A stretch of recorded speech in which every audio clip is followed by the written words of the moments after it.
생각해 보신 적이 있으신가요? 평생 모아둔 재산이 단 몇 달 만에 절반 이상 사라질 수도 있다는 사실을요. 많은 분들이 이렇게 말씀하십니다. 나는 그런 일 절대 없을 거야. 하지만 여러분, 내 통장을 떠올려 보세요. 정말 그럴까요? 저는 지난 10년 동안 수많은 어르신들의 이야기를 들으며 확신하게 되었습니다. 재산을 지키는 사람과 잃는 사람은 단 3가지 습관에서 갈린다는 사실을요. 저와 늘 함께 밥을 먹던 한 지인은 30년 넘게 일해 모은 퇴직금으로 노후를 준비했지만 예상치 못한 의료비, 믿었던 지인의 투자 제안, 자녀 결혼 지원, 이 3가지가 평생의 돈을 순식간에 사라지게 만들었습니다. 실제로 한국보건사회연구원의 조사에 따르면 60세 이상 은퇴자 가운데 10명 중 서너 명은 은퇴 후 불과 5년 만에 재산의 절반 이상을 잃었다고 합니다. 이유도 놀랍도록 비슷했습니다. 여러분, 제가 지금부터 그 억울한 사연을 들려드릴 테니 제발 끝까지 함께 해주세요. 현관 신발장 위에 오래된 통장 한 권이 놓여 있다. 모서리가 해져 살짝 말려 올라간 표지. 손끝으로 그 표지를 쓸어내릴 때마다 내 손마디 굳은 살이 통장의 세월과 맞물려 사각거리는 소리를 낸다. 요즘 들어 장을 보러 나가면 10,000원짜리 몇 장이 금방 얇아진다. 시장 아주머니가 아저씨, 요건 조금 올랐어요 하고 미안한 얼굴을 하면 나도 모르게 그럴 수 있죠 하고 웃어 보인다. 돌아오는 길, 에코백 안에서 달걀과 파, 두부가 서로 부딪히는 소리가 자꾸 마음을 두드린다. 나이 들어서야 배운다. 돈 소리는 이렇게도 조용하구나. 나는 올해 66, 버스 차고지에서 30회 넘게 손에 기름 묻히며 살았다.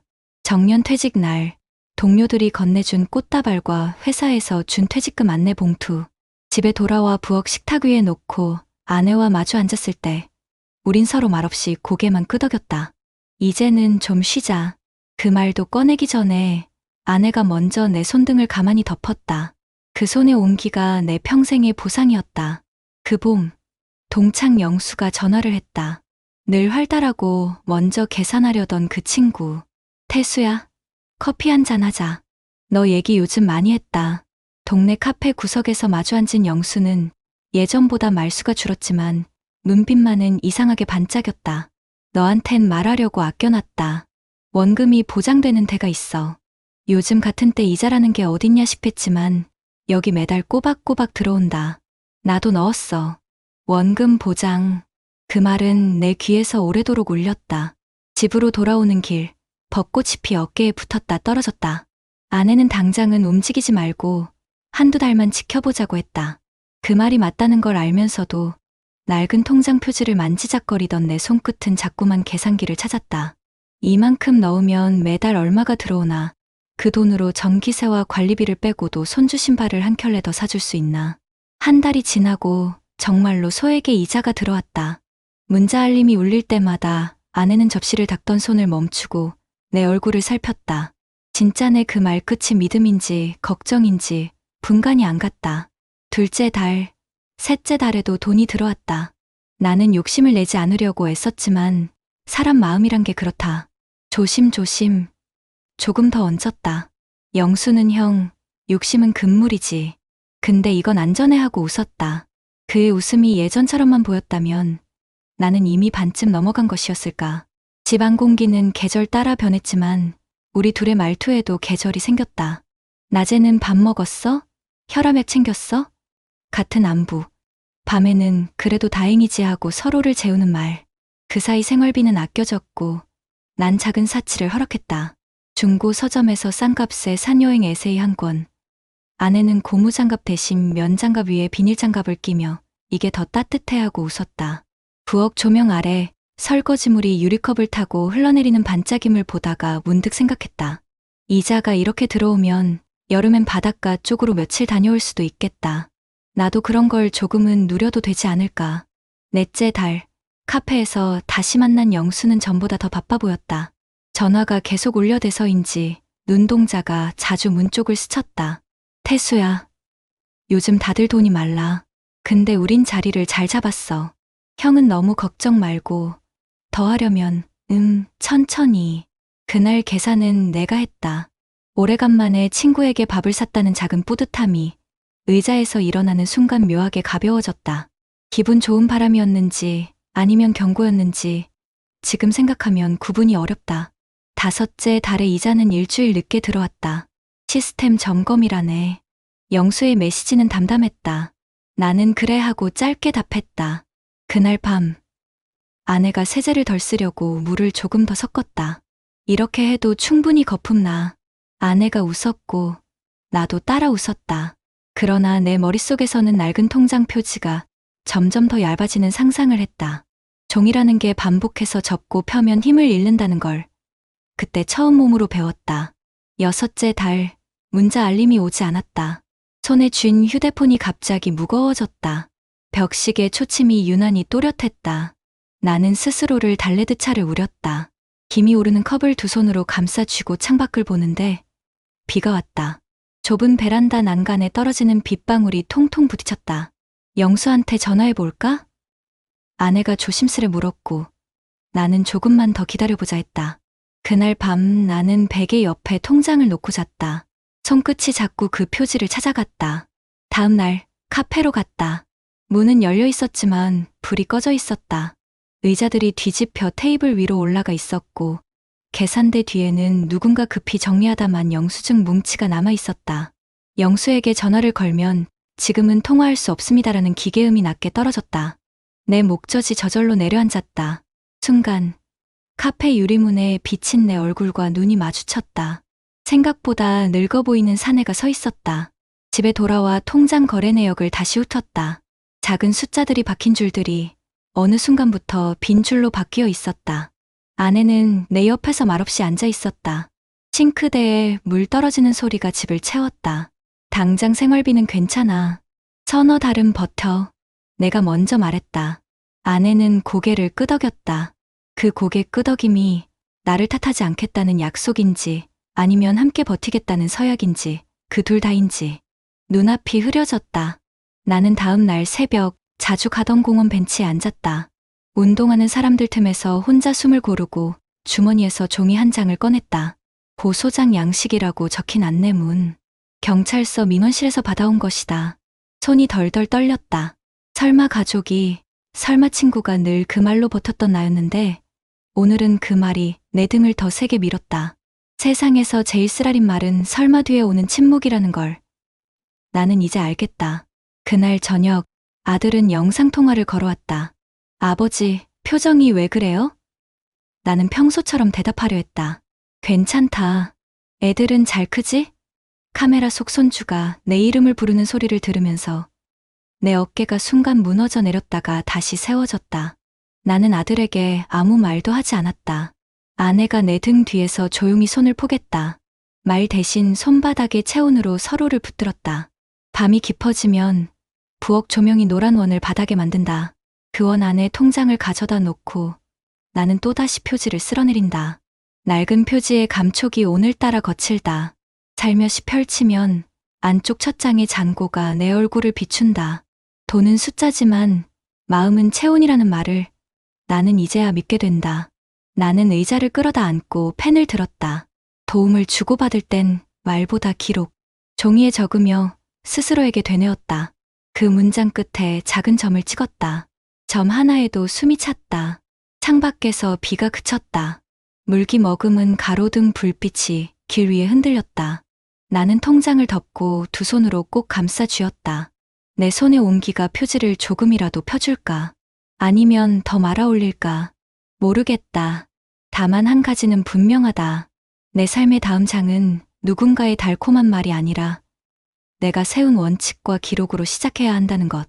그리고 그 원칙은 우리 부부의 밥상에서, 설거지의 물소리 속에서, 새벽 공원의 벤치 위에서 조용히 자라나야 한다는 것. 나는 휴대폰 메모장을 열고 첫 줄에 이렇게 적었다. 첫째, 가족과의 돈은 선을 정하고 말 대신 기록한다. 둘째, 생활비와 비상금, 안정자금은 따로 둔다. 셋째, 건강은 지출이 아니라 투자다. 글자를 다 쓰고 나서 손끝이 조금 덜 떨렸다. 통장을 다시 쓰다듬었다. 낡은 표지가 오늘은 이상하게도 단단해 보였다.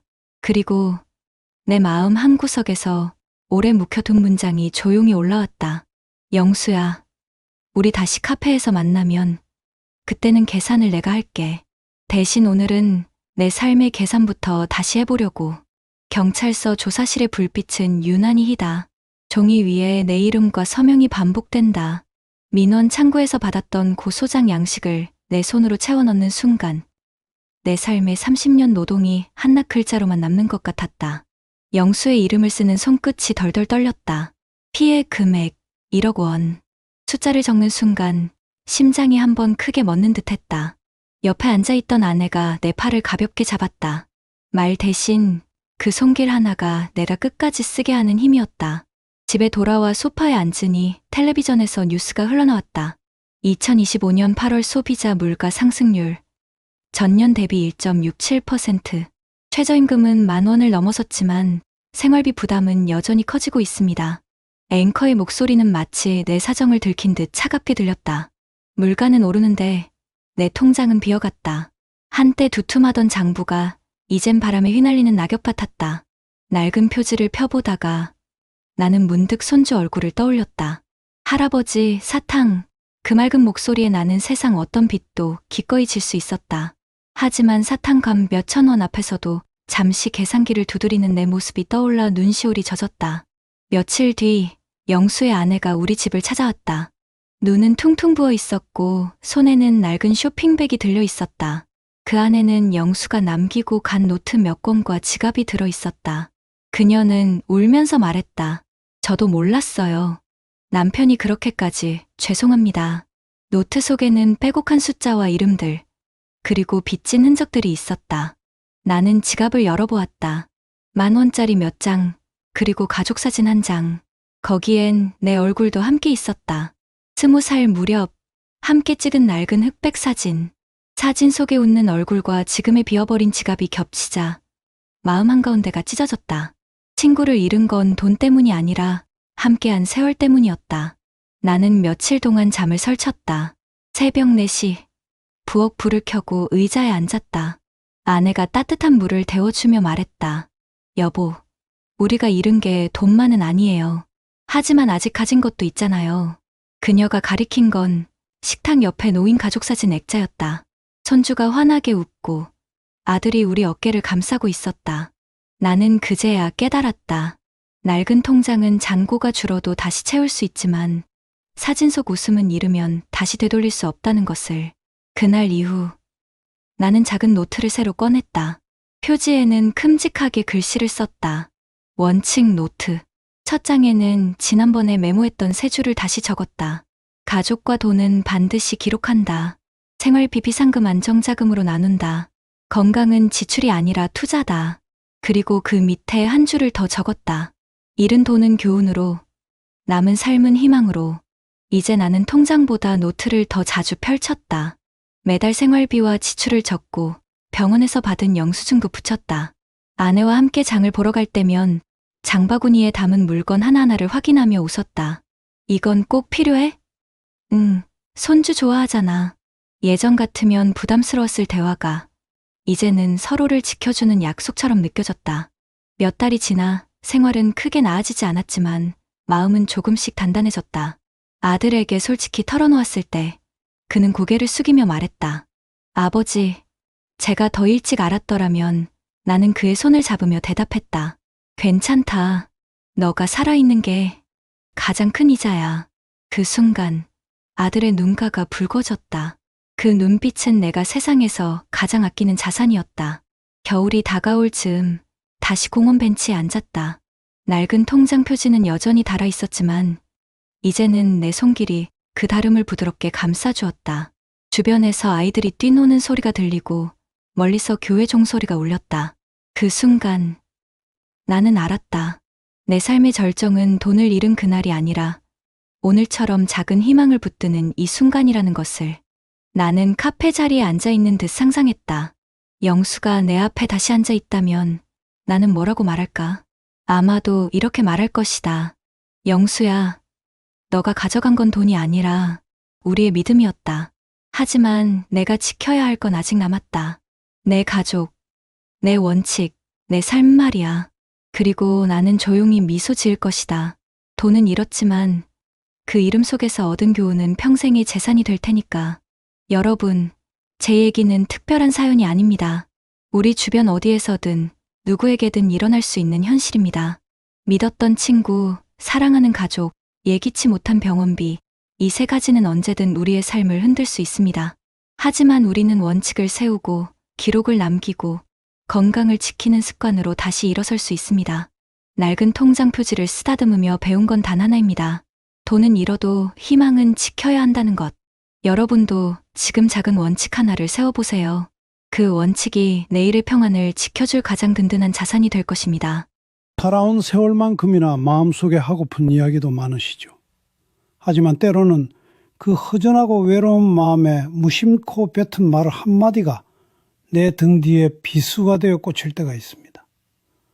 경로당에서 무심코 말한 건강 걱정이 약점이 되고, 모임에서 나는 자식 자랑이 시기를 부르고, 답답한 마음에 털어놓은 속사정이 뒷말에 씨앗이 되어 평생 쌓아온 나의 자리가 흔들리는 경험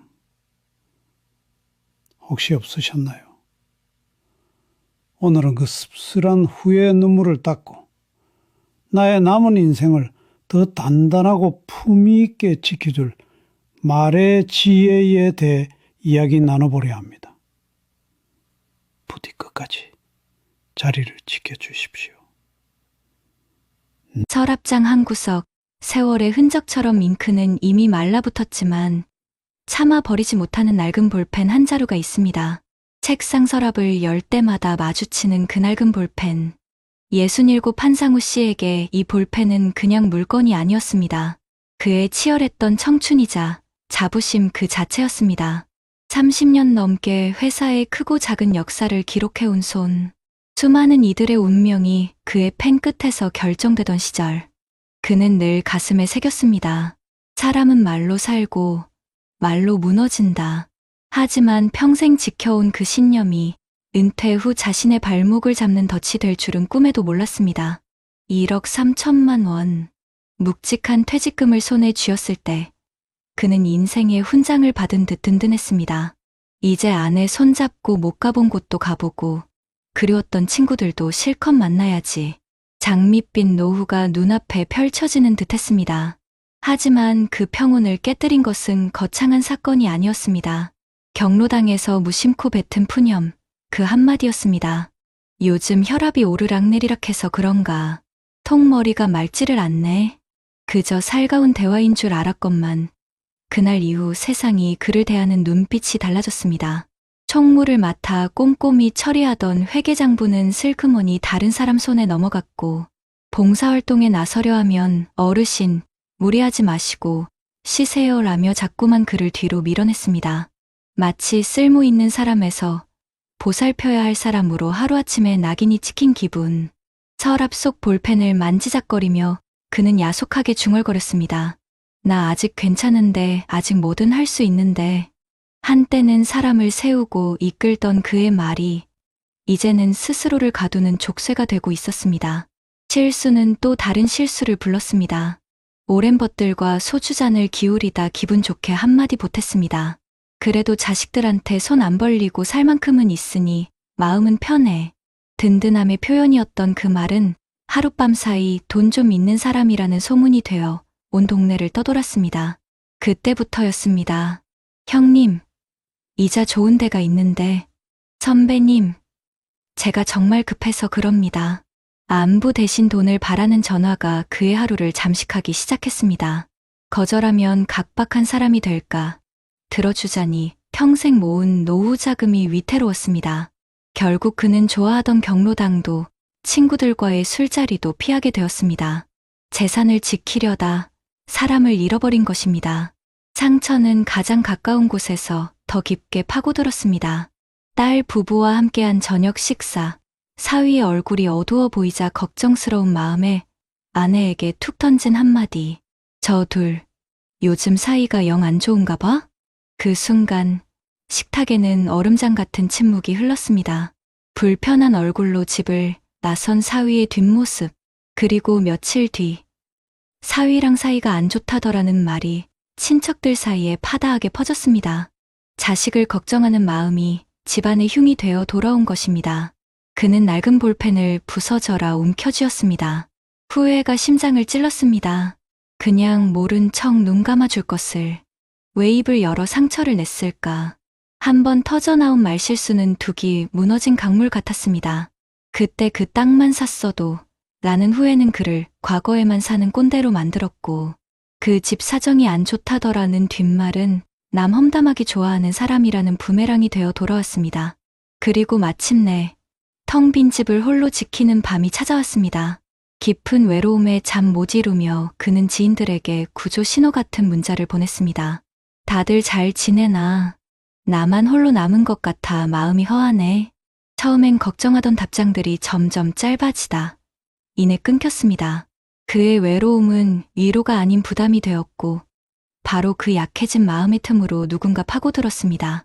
선생님, 외로우시죠? 제가 좋은 길을 알려드릴게요. 그제야 한상우 씨는 깨달았습니다. 서랍 속 저 볼펜은 잉크가 말라 더는 쓸 수 없지만 자신의 입은 마르지 않고 끊임없이 무언가를 쏟아내고 있었다는 것을. 한때는 수많은 이들의 인생을 써 내려가던 저 펜처럼 이제는 자신의 말 한마디가 남은 노후의 모든 것을 결정하고 있었습니다. 그의 말 한마디가 관계를 끊어내고 품위를 무너뜨리고 지갑을 노리는 이들을 불러 모으고 있었습니다. 한상우 씨는 그날도 습관처럼 회관 청소를 도우려 빗자루를 잡았습니다. 예전 같으면 부장님 꼼꼼하시잖아요 하며 기꺼이 맡겨주던 일이었습니다. 하지만 이번에는 달랐습니다. 어르신, 무리하지 마세요. 앉아서 쉬세요. 젊은 사람들이 알아서 할게요. 말은 친절했지만 그 안에 담긴 당신은 이제 필요 없다는 뉘앙스는 가슴 깊숙이 파고들었습니다. 주변에서 수군거리는 소리도 들려왔습니다. 몸이 안 좋다더라. 돈도 좀 있다면서? 그 순간 얼굴이 화끈 달아올랐습니다. 손에 쥔 빗자루가 한없이 무겁게 느껴졌습니다. 서랍 속 볼펜을 움켜쥐던 감각이 떠올랐습니다. 사람을 살리던 내 말이 이제는 나를 죽이는 칼이 되었구나. 그날 밤 한상우 씨는 서랍을 열어 낡은 볼펜을 꺼내 들었습니다. 잉크는 마른 지 오래라 글씨 한 줄 쓰지 못했지만 손끝에 전해지는 차가운 촉감이 이상하게도 생생했습니다. 그 펜으로 인사기록을 정리하던 날들, 직원들의 얼굴을 바라보며 사람은 말로 살고 말로 무너진다 되뇌던 순간들이 파노라마처럼 스쳐갔습니다. 내가 그 말을 잊고 살았구나. 내 입에서 나온 말이 내 노후를 다 무너뜨렸구나. 눈물이 주르륵 흘렀습니다.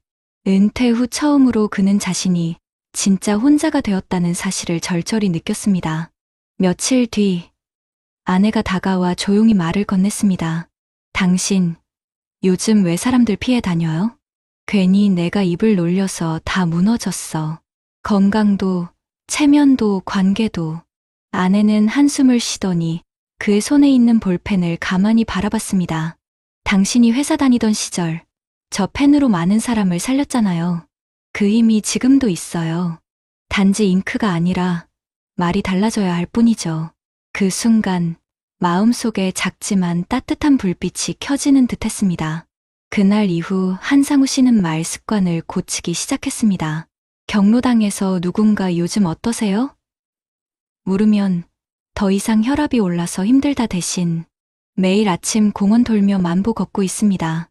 덕분에 몸이 가벼워요. 라고 바꿔 말했습니다. 술자리에서 누군가 재산을 물으면 웃으며 고개를 저었습니다. 우리 집은 원칙이 있어요. 돈 얘기는 안 하는 게 편합니다. 가족 앞에서도 입을 조심했습니다. 딸 부부가 티격태격해도 이제는 그저 미소 지으며 말했습니다. 젊은 부부들은 다 그런 과정을 겪더라. 천천히 잘 풀릴 거야. 그의 입에서 흘러나오던 말들이 더 이상 족쇄가 아닌 다리처럼 관계를 이어주는 끈이 되기 시작했습니다. 낡은 볼펜을 책상 위에 조심스레 내려놓으며 그는 중얼거렸습니다. 잉크가 말라버린 이 펜도 아직 내 손에 남아있든 내 인생도 끝난 게 아니야. 이제는 불필요한 말을 줄이고 꼭 필요한 말로만 나를 써 내려가야지. 여러분, 제 얘기가 남의 일 같으십니까? 경로당에서 흘린 건강 이야기, 술자리에서 무심코 뱉은 돈 이야기, 가족 앞에서 던진 불필요한 말 한마디, 그게 제 노후를 무너뜨렸습니다. 혹시 지금 여러분의 입에서 나오는 말이 내일의 인생을 흔드는 족쇄가 되고 있는 건 아닌지 저처럼 후회하기 전에 꼭 돌아보셨으면 합니다. 여러분 어떠시나요? 위의 사례는 정말 비참하고 서글픈 인생 아닌가요? 하지만 지금부터 소개해드리는 사례는 정반대의 선택으로 행복한 노후를 보내고 있는 분을 소개해드리겠습니다. 책상 위에는 오래된 볼펜 하나가 조용히 놓여 있었습니다. 69, 박노철 씨에게 그 볼펜은 단순한 필기구가 아니었습니다. 대기업 인사부에서 30년을 근무하며 회의록과 보고서를 써내려간 시간, 그리고 직원들의 사소한 상담까지 기록해온 손때 묻은 벗이었습니다. 2023년 가을, 박 씨는 1억 6천만 원의 퇴직금을 받아 들었습니다. 앞으로는 아내와 전국 방방곡곡을 다니며 살아야지. 그의 가슴은 설렘으로 가득했지만 그는 마음속으로 단단히 다짐했습니다. 입으로 쌓은 건 입으로 무너진다. 이제부터는 말보다 행동으로 나를 지켜야지. 은퇴한 지 얼마 안 돼 박 씨는 경로당에 나가 봉사활동을 맡게 되었습니다. 동년배들이 건강 이야기를 늘어놓을 때도 그는 늘 웃으며 대답했습니다. 예전보다 조금 천천히 걷긴 하지만 매일 새벽 공원 한 바퀴 도는 게 제일 좋은 보약이네요. 실은 혈압약을 복용 중이었지만 그는 병명을 구체적으로 떠벌리지 않았다. 그 대신 관리 습관과 긍정적인 일상을 이야기했다. 그렇게 하니 사람들의 시선은 아픈 어르신이 아니라 자기 관리를 잘하는 든든한 사람으로 굳어졌다. 그래서인지 회계 역할도 행사 진행도 자연스럽게 그에게 맡겨졌다. 노철 형님이 하면 틀림없지. 그 말에 그는 볼펜을 쥔 손을 한 번 더 꼭 다잡았다. 술잔이 오가던 자리에서 누군가 넌지시 물었다. 야, 너 퇴직금 좀 받았을 거 아냐? 요즘 뭐에 투자해? 순간 주위의 시선이 몰렸지만 그는 미소를 지으며 단호히 답했다. 우리 집은 원칙이 있어. 돈 얘기는 집안에서도 최소한만 하고 밖에서는 아예 하지 않기로 했어. 짧고 분명한 대답. 더 묻던 친구들도 머쓱해져 화제를 돌렸다. 그날 이후 그는 금전 문제로 사람들과 어긋나는 일 없이 오히려 더 신뢰를 얻었다. 노철이는 믿음직해. 돈 얘기로 사람 불편하게 하는 법이 없으니까. 가족끼리 식사를 하던 중 딸과 사위가 작은 말다툼을 벌였다. 자칫 감정이 격해질 수 있는 순간 그는 조용히 숟가락을 내려놓았다. 부부가 같이 살아간다는 건 서로 다르다는 걸 배우는 과정이야. 너희 둘은 잘하고 있어. 걱정스러운 마음을 꾹 눌러 담은 채 결코 험한 말이나 흉을 내뱉지 않았다. 그의 한마디는 오히려 부드러운 공기를 만들어 주었고 사위는 미소를 지으며 고개를 끄덕였다. 아버님 말씀처럼 저희가 좀 더 대화해야겠네요. 이렇게 가족 안에서의 언어는 상처가 아닌 화해의 다리가 되어 주었다. 나이가 들수록 사람들은 예시를 자주 떠올렸다. 그때 집만 샀어도 말이지. 동창들이 과거 후회로 목소리를 높일 때 박 씨는 말끝을 달리했다. 맞아. 나도 그땐 놓쳤지. 그래서 요즘은 작게라도 매달 저축하려고. 그게 내 교훈이야. 사람들은 그의 말을 듣고 고개를 끄덕였다. 후회로 끝나는 이야기가 아니라 현재를 살아내는 힘으로 바꿔내는 언어. 그것이 사람들의 마음을 움직였다. 누군가 다른 사람 이야기를 흘리듯 꺼냈다. 저 집 요즘 어렵다더라. 주변에서 킥킥 웃음이 터져나올 때 박 씨는 잔을 내려놓으며 부드럽게 말했다. 그 얘기는 우리한테 도움이 될 것 같지 않네. 차라리 다음에 같이 등산 갈 얘기를 하자. 순간 공기가 바뀌었고 대화는 금세 즐거운 쪽으로 옮겨갔다.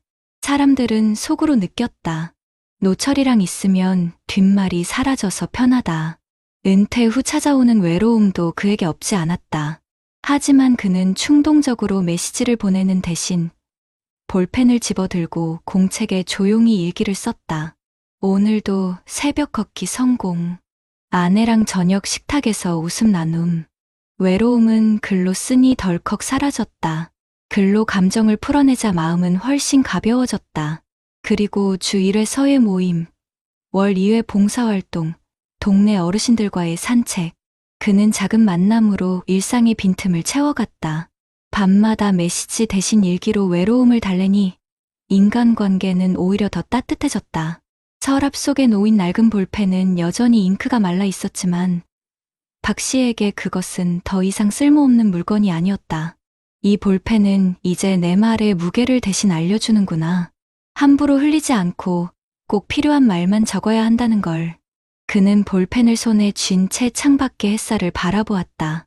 그 햇살처럼 따뜻하고 단단한 노후가 그의 앞에 펼쳐지고 있었다. 봄바람이 솔솔 불던 2025년 4월, 경로당에서 작은 문화행사가 열렸다.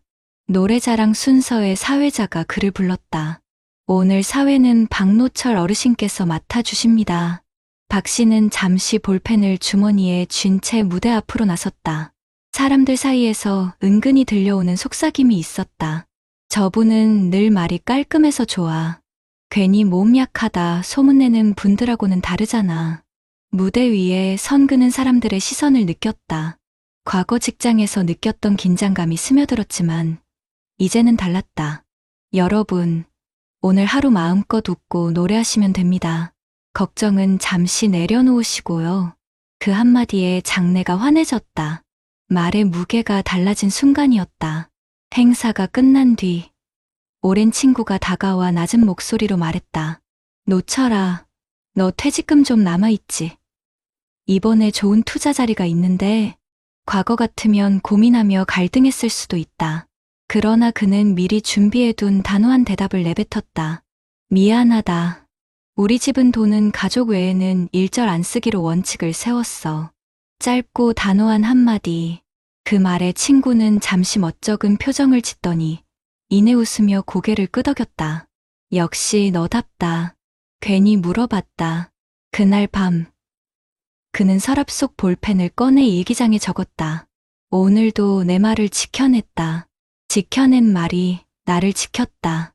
며칠 뒤 딸 부부가 다시 집을 찾았다. 이번에도 작은 의견 차이가 생겼다. 딸이 언성을 높이려 할 때 그는 잔잔한 목소리로 끼어들었다. 너희는 아직 젊다. 다투는 건 자연스러운 일이야. 하지만 서로에게 상처되는 말은 남기지 말아라. 그 말이 평생을 따라다닐 수도 있으니까. 식탁은 다시 차분해졌고 딸은 고개를 떨구며 사위의 손을 잡았다. 그 순간 아내가 그의 손을 꼭 잡으며 속삭였다. 여보, 당신이 있어서 우리 집이 평화로워. 그 말에 그는 서랍 속 볼펜이 떠올랐다. 더 이상 말라버린 잉크가 아닌 마음을 적시는 힘으로 남아있었다. 동창들이 모여 과거 얘기를 늘어놓았다. 그때만 집을 샀어도 지금은 부자지. 나는 IMF 때 다 날려서 아직도 힘들다니까. 분위기가 무거워질 때 박 씨가 미소를 지으며 말했다. 맞아. 나도 아쉬움은 있지. 하지만 그때 배운 게 있어. 준비는 미리 해야 한다는 거야. 그래서 지금은 작은 돈이라도 저축하고 건강도 챙기고 있잖아. 그 말에 동창들은 웃으며 잔을 부딪혔다. 그래. 내 말 들으니까 괜히 희망이 생기네. 그날 모임은 후회로 끝나지 않고 미래에 대한 이야기로 이어졌다. 사람들은 그의 말을 듣고 위로와 자극을 동시에 받았다. 외로움이 몰려오는 밤, 그는 예전처럼 충동적으로 메시지를 보내지 않았다. 대신 볼펜을 집어들고 종이에 적었다. 오늘 아내와 산책, 딸과 사위는 화해, 친구와의 대화 속에서 원칙을 지킴. 외로움은 글 속에서 사라졌다. 적어 내려가며 그는 알았다. 외로움은 누구에게나 찾아오지만 그것을 다루는 방식에 따라 약점이 아닌 힘이 될 수 있다는 것을. 제가 살아온 이야기를 들어보시니 어떠신가요? 건강은 자랑하지 않고 관리로 보여주었습니다. 돈은 원칙을 지켜 밖으로 새지 않았습니다. 가족 갈등은 흉이 아닌 화해의 언어로 바꿨습니다. 과거는 후회가 아닌 교훈으로, 뒷말은 칭찬으로, 외로움은 글과 만남으로 달랬습니다. 그 결과 제 노후는 무너진 것이 아니라 더 단단해졌습니다. 여러분, 지금 내 입에서 흘러나오는 말이 내일의 삶을 바꾸는 힘이 된다는 것 잊지 마시길 바랍니다. 박노철 씨는 낡은 볼펜을 조용히 서재 위에 올려두었다. 이제 이 볼펜은 글을 쓰지 않아도 내 마음을 적어주는구나. 햇살은 그의 얼굴을 비추며 잔잔히 미소 짓게 했다. 그의 노후는 더 이상 두려움이 아니라 품격과 평화로 채워져 있었다. 여러분, 실제 통계가 우리에게 경고하고 있다는 사실을 들어보셨나요? 2023년 기준 한국의 65세 이상 노인 인구의 처분 가능 소득 기준 상대적 빈곤율은 38.2%로 확인되었고, 이는 65세 이상 노인 10명 중 거의 4명이 중위소득의 절반에도 못 미치는 소득 수준에서 생활하고 있다는 뜻입니다. 특히 76세 이상 후기 노인 세대에서는 빈곤율이 51.5%에 달해 2명 중 1명이 빈곤층이라는 충격적인 실태도 보고되었습니다. 이처럼 우리나라 노인 빈곤은 단순한 수치 이상입니다. OECD 국가들과 비교해보면 2018년 기준 우리나라 노인의 빈곤율은 43.4%로 OECD 평균 13.1%의 3배 이상에 달했습니다. 더구나 전체 인구의 빈곤율이 15% 내외 수준인 걸 감안하면 노인층의 어려움은 훨씬 더 깊고 구조적인 문제라는 걸 부인할 수 없습니다. 한편 빈곤이 노인 세대에 더 심각한 이유로는 여러 연구가 지목하는 요소들이 있습니다. 예컨대 과거의 고용 형태, 직종 종류, 생애 노동기간 등이 노후 빈곤 여부에 유의미한 영향을 준다는 분석이 있습니다. 즉, 은퇴 전에 얼마나 안정적이고 지속적인 소득 구조를 쌓아왔느냐가 노후의 재정적 안정성에 직결된다는 뜻이죠. 또한 노인의 말과 대화 방식, 사회적 소통 능력은 고립감이나 외로움, 관계 단절과도 밀접한 연관이 있다는 연구도 있습니다. 언어학 연구에 따르면 고령자는 발음과 유창성 변화나 인지, 처리 변화 등으로 대화에서 불리함을 겪을 수 있고, 그렇게 되면 대화 참여, 폭이 좁아지고 사회적 관계망이 줄어들 가능성이 커집니다. 더 나아가 노인이 일상 대화를 덜 하게 되면 인지 기능 유지에도 부정적 영향을 미칠 수 있다는 최근 연구도 보고된 바 있습니다.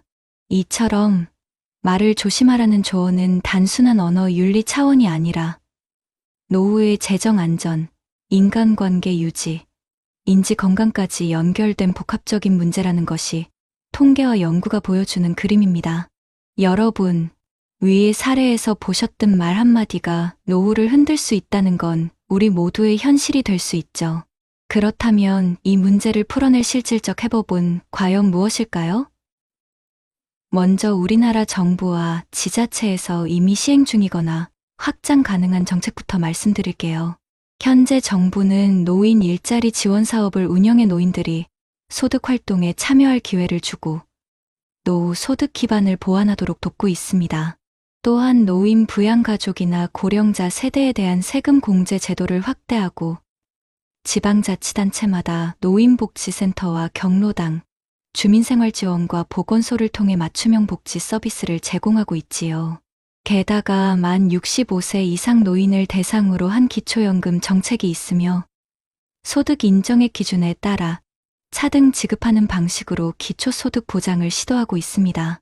일부 지자체는 노인 친화 도시 조성 사업을 추진하여 노인이 정책 결정에 직접 참여하고 거주 환경을 개선하는 조례를 제정하고 노인 복지 정책의 실행과 책임을 지역 단위에서 강화하려는 움직임도 보이고 있습니다. 지금의 사례처럼 노인이 자신의 상태나 자산, 가족사 등을 지나치게 노출하느라 불이익을 받는 문제는 단순히 개인의 말습관 문제만이 아닙니다. 이를 완화하려면 정보 노출에 대한 보호 장치와 교육 프로그램이 필요합니다. 예를 들어 지자체 복지센터나 주민복지 프로그램 차원에서 언어 사용 정보 노출의 위험성 교육 프로그램을 제공할 수 있고 노인 대상 커뮤니케이션 교육이나 심리 상담 프로그램을 통해 말의 경계 설정과 응답 훈련을 도울 수 있습니다. 또한 노인 개인정보 보호를 강화하는 법적 장치, 예컨대 고령층의 건강정보자산 정보가 무단 유출되거나 금융사기에 노출되지 않도록 하는 지역 차원의 감시, 체계나 신고, 창구, 구축이 필요하죠. 해외 사례도 참고할 수 있습니다. 예를 들어 북유럽 일부 국가에서는 고령자를 보호하기 위해 고령자 프라이버시 권리법을 두고 있으며 노인이 겪는 정보 노출 문제와 통신사기 위험을 줄이는 법률 체계를 갖추고 있습니다. 또한 유럽 일부 도시에서는 고령자 디지털 리터러시 교육을 지역사회 단위에서 무료로 제공해 노인들이 자신의 정보 노출과 언어 사용을 스스로 경계할 수 있도록 돕는 정책도 시행 중입니다. 우리나라에서는 이러한 해외 모델을 벤치마킹해 지자체 중심으로 고령자 말 관리 워크숍 또는 노년 언어 수칙 교육 프로그램을 정기적으로 운영하는 제도를 도입할 수 있고, 더 나아가 중앙정부 차원에서 노인 커뮤니케이션 보호 가이드라인을 마련해 지역복지센터나 경로당에 보급할 수 있습니다. 또 보건소나 복지센터에서 노인에게 무료 상담 창구를 개설해 노인이 말로 인해 상처받았거나 압박 부담감 느낄 때 상담할 수 있게 만드는 정책도 유용하죠. 결국 개인의 말 습관이 바뀌어야 하지만 제도와 인프라가 뒷받침되어야만 지속 가능하고 안전해질 수 있습니다. 이처럼 정부와 지자체의 제도적 보호 플러스 교육 프로그램 플러스 법률 보호 해외 플러스 모범 사례의 도입이 모여야만 말 한마디로 인생이 무너지지 않는 노후를 만들어낼 수 있겠죠. 한 자루에 볼펜이 있습니다. 잉크는 말라 더는 글씨를 남기지 못하지만 손끝에 쥐어보면 지난 세월의 무게가 느껴지는 펜. 어떤 이는 그 펜처럼 잉크가 다해버린 삶을 살았습니다. 말 한마디의 실수로 기회를 잃고 돈 이야기에 발목 잡혀 사람을 잃고 가족의 흉을 흘려 집안의 평판을 잃었습니다. 그렇게 남은 건 텅 빈 방에서 되돌릴 수 없는 후회뿐이었죠. 하지만 또 다른 이는 그 펜을 품위 있게 사용했습니다. 건강을 걱정 대신 관리로 바꾸어 말했고 재산은 원칙으로 지켰으며 가족에게는 흉이 아닌 화해의 언어를 건넸습니다. 과거는 후회가 아닌 교훈으로, 뒷말은 칭찬으로, 외로움은 글과 작은 만남으로 다스렸습니다. 그 결과 그의 노후는 더 단단해지고 사람들은 오히려 그 곁에 모여들었습니다. 여러분, 두 사람의 차이는 돈의 액수나 지위가 아니었습니다. 평생을 함께해온 입에서 흘러나온 말 한마디. 그것이 운명을 갈랐습니다. 누군가는 무심코 던진 말로 노후를 잃었고 누군가는 절제와 침묵으로 품격을 지켰습니다. 같은 나이, 같은 세월을 살았지만 끝은 이렇게 달라졌습니다. 생각해 보십시오. 우리도 오늘 하루 얼마나 많은 말을 흘리고 있나요? 자식들 앞에서 던진 한숨, 친구 앞에서 자랑처럼 내뱉은 돈 이야기, 배우자 앞에서 쏟아낸 불평, 그 작은 조각들이 모여 내 노후의 얼굴을 만들고 있습니다. 내일의 나를 지킬지 아니면 무너뜨릴지는 지금 내 입술 끝에서 갈립니다. 여러분, 아직 늦지 않았습니다. 우리가 해야 할 일은 그리 어렵지 않습니다. 건강은 걱정 대신 관리 습관으로 말하고, 돈은 원칙으로 지키며, 가족은 흉이 아닌 위로로 감싸고, 과거는 후회가 아닌 교훈으로 남기고, 남의 이야기는 흉이 아닌 칭찬으로 돌려주고, 외로움은 글과 작은 만남으로 다스리는 것. 그 단순한 지혜가 우리 삶을 무너뜨리는 족쇄를 끊고 남은 날들을 빛나게 할 수 있습니다. 혹시 지금 마음이 무겁고 관계가 흔들리고 미래가 두렵더라도 기억해 주세요. 오늘부터 단 한 문장만 바꿔도 인생은 달라질 수 있습니다. 나는 힘들다 대신 나는 오늘도 걸어나간다. 돈이 있다 대신 우리 집은 원칙이 있다. 후회된다 대신 그때 배운 덕분에 지금은 준비한다. 말이 바뀌면 생각이 달라지고 생각이 달라지면 우리의 행동과 노후가 달라집니다. 시청자 여러분, 우리가 함께 바라보는 노년은 겨울 같은 계절일지 모릅니다. 하지만 겨울은 끝이 아니라 새로운 봄을 준비하는 시간입니다. 가지를 치워내야 새싹이 돋듯 불필요한 말을 줄이고 필요한 마음만 가꾸면 우리의 노후는 고요하지만 따뜻한 계절로 바뀔 수 있습니다.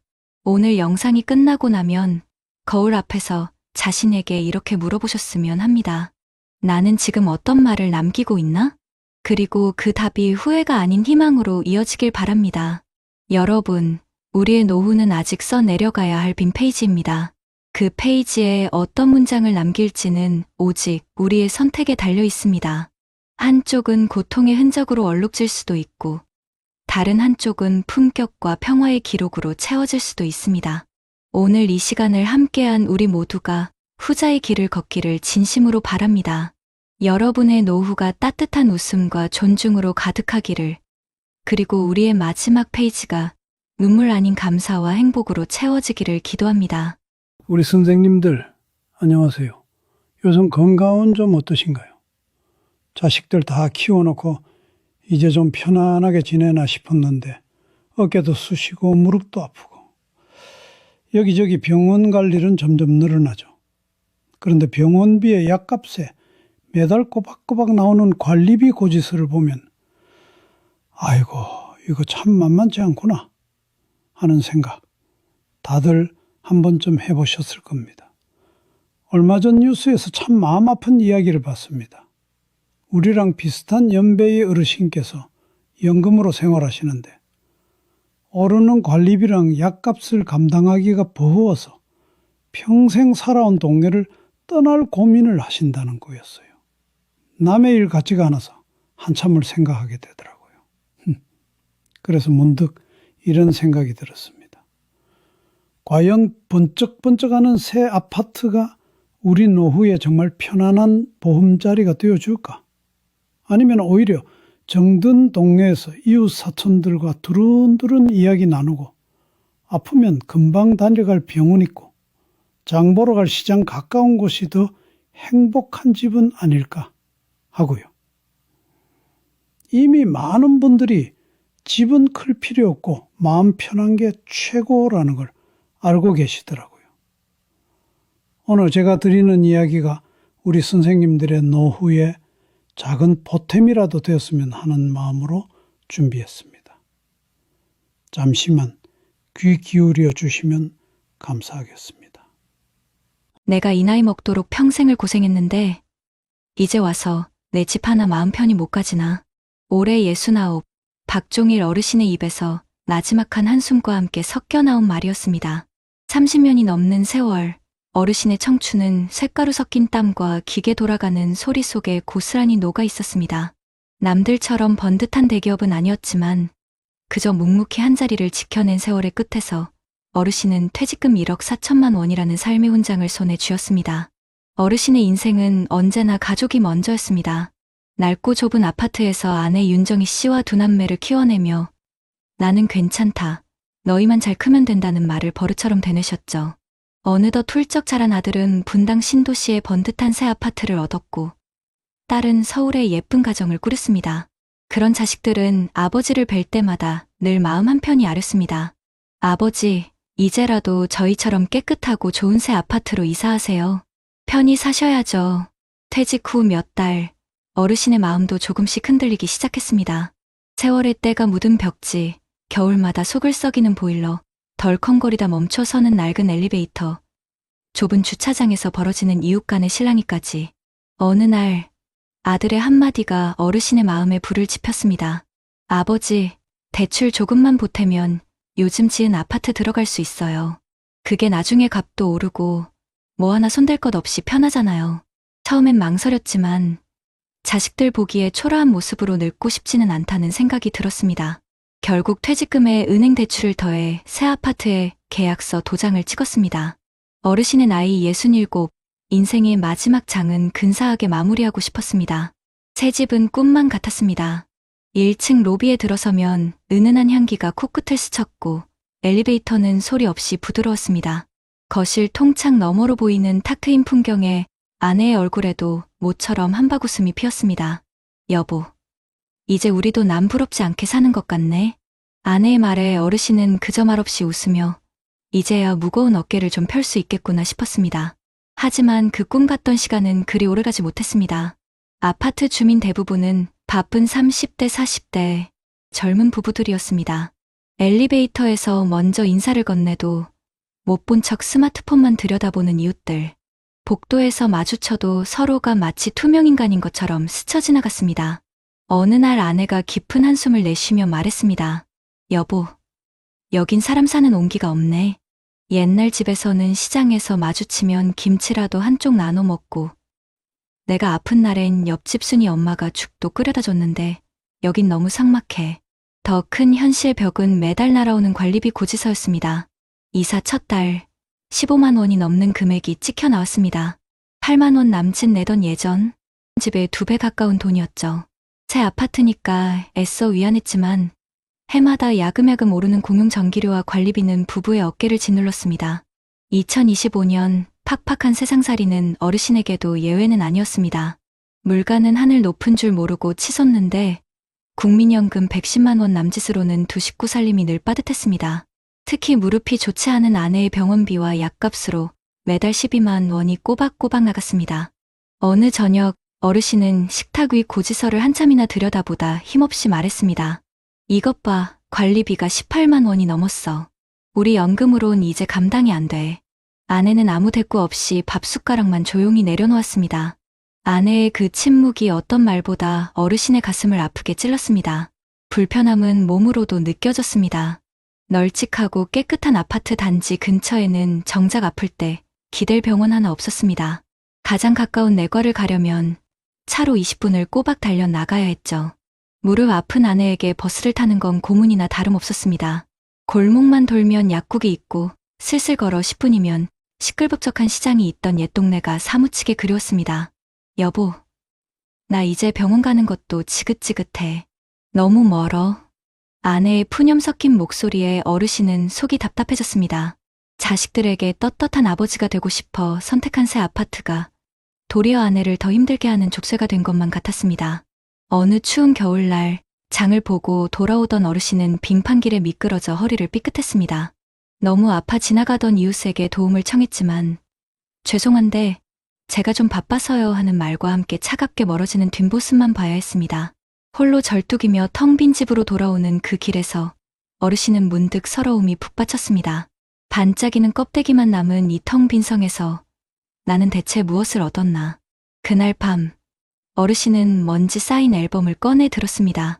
낡은 사진 속에는 옛날 아파트 앞마당에서 이웃들과 삼겹살을 구워 먹던 풍경, 아이들 웃음소리, 옆집 할머니의 따뜻한 미소가 가득했습니다. 모든 것이 낡고 불편했지만 그곳엔 사람이 있었습니다. 어르신은 조용히 앨범을 덮으며 나지막이 읊조렸습니다. 사람이 사는 데는 집값보다 사람 온기가 먼저였는데 그걸 내가 너무 늦게 알았네. 겨울이 지나 봄이 와도 박종일 어르신의 마음은 따뜻해지지 않았습니다. 매달 불어난 고지서를 받아들 때마다 어르신은 고개를 떨궜습니다. 은행에서 온 문자 알림은 대출 이자 출금 완료라는 차가운 문구로 가득했습니다. 여보, 이자의 관리비, 약값까지 이렇게 살다간 곧 바닥 나겠어. 그 말에 아내 윤정희 씨는 대답하지 않았습니다. 다만 저녁 반찬에서 고기를 한두 번 줄이고 국물에 물을 더 타는 걸로 마음을 대신했습니다. 어느 날 아내가 무릎 통증으로 한밤중에 응급실에 실려갔습니다. 새 아파트 단지에서 가까운 병원은 없었습니다. 택시를 불러 타고 30분을 달려 겨우 도착했습니다. 병원 침대에 누운 아내의 얼굴을 보며 종일 어르신은 속으로 울부짖었습니다. 예전 집이었으면 걸어서 10분이면 병원 도착이었을 텐데 내가 왜 이 선택을 했을까? 아내가 수술대에 오르던 날 어르신은 대기실에 딱딱한 의자에 홀로 앉아 있었습니다. 휴대전화 속 가족 단톡방엔 자식들의 위로 섞인 문자만이 이어졌습니다. 아버지, 힘내세요. 어머니, 금방 나으실 거예요. 하지만 그 순간 옆에서 손을 잡아주고 국밥 한 그릇 건네줄 이웃은 없었습니다. 텅 빈 마음은 차가운 병원 복도만큼이나 쓸쓸했습니다. 경제적인 압박은 점점 더 어르신을 조여왔습니다. 연금으로는 버티기 어려웠고 결국 일부 생활비를 마련하려고 적금을 해지했습니다. 하지만 그마저도 몇 달 가지 않았습니다. 그러던 어느 날 현관문 앞에 붙은 종이 한 장이 어르신의 가슴을 후벼 팠습니다. 관리비 체납 안내. 한 달, 2달 미루다 보니 결국 체납 보지서가 붙은 것입니다. 새 아파트에 들어온 게 자랑이 아니라 이젠 수치처럼 느껴졌습니다. 절망은 어느 여름날 폭우가 쏟아지던 저녁 극에 달했습니다. 정전이 발생해 아파트 전체가 어두워졌습니다. 엘리베이터는 멈췄고 긴급 대피 안내 방송이 울려 퍼졌습니다. 젊은 부부들은 손전등을 들고 분주히 움직였지만 노년의 부부는 아무도 신경 쓰지 않았습니다. 계단을 겨우 내려와 관리사무소에 도착했을 때 어르신은 이웃의 시선 속에 서서히 깨달았습니다. 여긴 내 자리가 아니구나. 이곳은 내 나이를 받아줄 수 있는 집이 아니구나. 며칠 후 어르신은 다시 옛 동네를 찾았습니다. 좁은 골목길, 오래된 슈퍼마켓 앞에서 주인장이 반갑게 인사를 건넸습니다. 아이고, 박 부장님, 오랜만이시네. 그간 어디 계셨어요? 그 말 한마디에 어르신의 눈가가 젖었습니다. 수십 년 동안 이어온 인연이 낡은 건물보다 더 큰 힘이었습니다. 시장에 들러 콩나물 한 봉지를 사고 걸음을 옮겨 약국을 지나니 약사도 고개를 끄덕였습니다. 어르신, 무릎은 좀 어떠세요? 그 순간 어르신은 새 아파트의 반짝이는 복도보다 이 익숙한 골목이 더 따뜻하다는 걸 느꼈습니다. 결국 종일 어르신은 가족들에게 조심스레 말을 꺼냈습니다. 얘들아, 아버지는 다시 돌아가고 싶다. 새 아파트가 아니라 정든 동네 구축 아파트로. 처음엔 자식들이 반대했습니다. 체면도 있고 집값 문제도 있었기 때문입니다. 하지만 어르신의 단호한 말에 결국 고개를 끄덕였습니다. 사람은 화려한 집에서 사는 게 아니라 마음 편한 집에서 사는 거다. 아버지, 이제 깨달았다. 시간이 흘러 어르신은 다시 낡은 아파트로 이사했습니다. 겉보기엔 허름했지만 그곳엔 따뜻한 인사와 정겨운 안부가 있었습니다. 아침이면 옆집 할머니가 김치를 건네주고 저녁이면 옆집 아이들의 웃음소리가 들려왔습니다. 관리비는 절반으로 줄었고 걸어서 갈 수 있는 병원이 있어 아내의 무릎 치료도 한결 수월해졌습니다. 무엇보다 어르신은 마음이 편안했습니다. 불 꺼진 집에서 이웃을 의식하며 숨죽일 필요도, 대출 이자에 쫓길 필요도 없었습니다. 매일 아침 베란다에 앉아 따뜻한 햇살을 받으며 아내와 함께 차를 마시는 시간이 가장 큰 행복이 되었습니다. 박종일 어르신의 이야기는 우리에게 깊은 울림을 줍니다. 화려한 새 건물보다 중요한 건 사람의 온기, 반짝이는 외관보다 값진 건 생활의 안정, 넓은 평수보다 소중한 건 작은 평화라는 사실 말입니다. 우리 모두 언젠가는 비슷한 선택의 기로에 서게 될 것입니다. 집값이냐, 마음의 안식이냐, 그 순간 박 어르신의 이야기를 떠올려 보면 어떨까요? 여러분 어떠시나요? 위의 사례는 정말 비참하고 서글픈 인생 아닌가요? 하지만 지금부터 소개해드리는 사례는 정반대의 선택으로 행복한 노후를 보내고 있는 분을 소개해드리겠습니다. 김영우 어르신, 올해 68. 그는 평생을 공무원으로 일하며 살았습니다. 지방의 작은 시청 건축과에서 묵묵히 현장을 뛰며 민원인들의 크고 작은 불편을 해결했습니다. 매일같이 늦은 밤까지 민원 서류를 정리하다 퇴근하곤 했습니다. 화려한 직장은 아니었지만 성실히 일한 덕분에 은퇴 후 매달 공무원 연금 190만 원을 안정적으로 받게 되었습니다. 그의 삶의 중심에는 언제나 가족과 이웃이 있었습니다. 아내 박선희 씨와 함께 낡은 25년 된 아파트에 30년 가까이 살면서 동네 어르신들과 깊은 정을 나눴습니다. 이웃은 김 어르신을 김 부장님이라고 불렀지만 그는 늘 웃으며 말했습니다. 이젠 그냥 영우 아저씨로 불러주세요. 같이 늙어가는 사이끼리 뭘 그렇게. 자녀들도 아버지의 살림살이를 보고 안쓰러워했습니다. 아버지, 이제는 오래된 집 말고 깨끗한 새 아파트로 이사 가세요. 관리도 쉽고 체면도 서잖아요. 딸과 아들은 번번이 권했습니다. 하지만 김 어르신의 대답은 늘 같았습니다. 얘들아, 집은 번쩍이는 게 중요한 게 아니야. 나이 들어선 걸어서 병원 다닐 수 있고 시장도 가까워야 돼. 그리고 이웃이 있어야지. 값비싼 관리비에 대출까지 안고 싶진 않다. 아이들은 처음엔 고집스럽다고 생각했습니다. 하지만 어르신은 흔들리지 않았습니다. 그는 노후의 가장 큰 적이 외로움과 빚이라는 걸 몸으로 느끼고 있었습니다. 2025년 한국, 물가는 치솟고 연금만으로는 빠듯한 생활이 이어지고 있었습니다. 하지만 김 어르신의 살림은 의외로 안정적이었습니다. 그 이유는 바로 작고 오래된 아파트 덕분이었습니다. 매달 나오는 관리비는 7만 원대, 새 아파트에 비해 절반 이하 수준이었습니다. 이 돈 차이가 1년이면 100만 원 가까이 되고 10년이면 1000만 원이 넘는 거야. 그걸로 병원비도 쓰고 손주들 용돈도 줄 수 있지 않겠니? 아내와 이런 대화를 나눌 때마다 그는 뿌듯했습니다. 하지만 주변에서는 계속 압박이 있었습니다. 친구들은 모임에서 새 아파트 사진을 보여주며 자랑했습니다. 야, 영우야, 아직도 그 낡은 아파트 사냐? 요즘은 신축 들어가야 사람 대접받는다니까. 그럴 때마다 그는 웃으며 대답했습니다. 나는 대접보다 편안함이 더 좋아. 남들 눈보다는 우리 둘이 살기 편하면 됐지. 그러나 속마음은 흔들리기도 했습니다. 특히 어느 겨울 아파트 보일러가 고장나며 며칠간 추위에 떨던 날엔 아이들 말대로 새 집으로 갈까 하는 생각이 불쑥 올라왔습니다. 그 무렵 아내가 무릎 수술을 받게 되었습니다. 김 어르신은 걱정했지만 다행히 집 앞에 있는 정형외과에서 정기적으로 물리치료를 받을 수 있었습니다. 아내는 치료를 마치고 집으로 돌아오는 길에 늘 말했습니다. 여보, 병원이 가까워서 얼마나 좋아. 버스 안 타고도 이렇게 다닐 수 있으니 참 복이지. 이때 그는 확신을 가졌습니다. 그래, 새 아파트의 반짝임보다 중요한 건 이런 생활이지. 우리 몸이 늙어가는데 발품 덜 팔고 편히 지낼 수 있는 게 진짜 행복이구나. 그의 하루는 소소했지만 여유로웠습니다. 아침이면 동네 공원에서 친구들과 함께 산책을 했고 점심 무렵엔 전통시장에서 장을 보았습니다. 채소 가게 주인이 인사를 건넸습니다. 김 어르신, 오늘은 무가 참 좋아요. 한 단 가져가세요. 그 말에 그는 미소를 지으며 대꾸했습니다. 그래, 나중에 된장국 끓여야겠구먼. 이웃과의 관계는 김 어르신의 가장 큰 자산이었습니다.